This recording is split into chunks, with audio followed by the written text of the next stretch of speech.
بعض روافض نے اور شیعہ نے شرارت کی کہ مسلمانوں کے ایک بزرگ ہیں جن کا بڑا مقام ہے اور عزت ہے اور عظمت ہے اور لوگ ان کی بات کو مانتے ہیں، بیعت ہو رہے ہیں، لاکھوں کی تعداد میں ان کے مرید ہیں، تو ہم ان کی بزرگی کو ختم کرنے کے لیے ایک طریقہ اختیار کرتے ہیں۔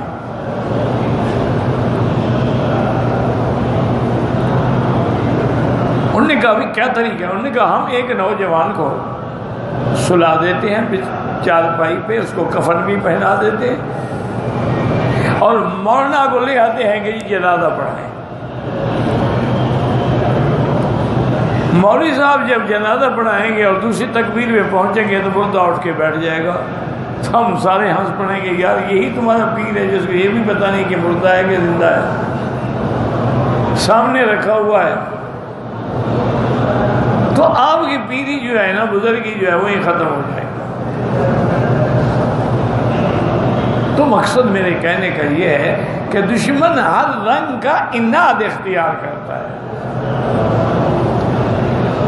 مولانا تشریف لے آئے، ان کا حضرت جنازہ تیار ہے۔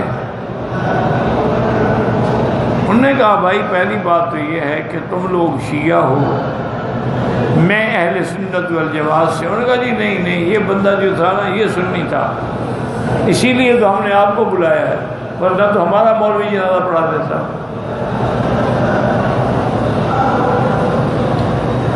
انہوں نے کہا اچھا ٹھیک ہے، صفیں ٹھیک ہو گئی، مولوی صاحب سمجھ گئے۔ تو آتا ہے ان کے ایک شاگرد، کہتے ہیں کہ حضرت نے اپنی داڑھی مبارک یوں پکڑی اور کہا کہ یا اللہ اب اس کو رسوا نہ کر،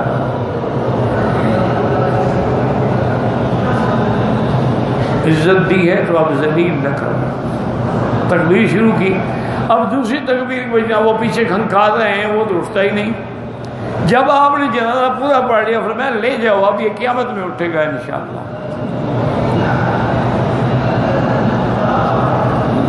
تو انہوں نے دیکھا وہ تو واقعی مر گیا، اب لوگ تو اور لاکھوں مرید ہو گئے۔ تو بہرحال جن کے دل میں اناد ہو نا جی، وہ ایسی حرکتیں کرتے ہیں۔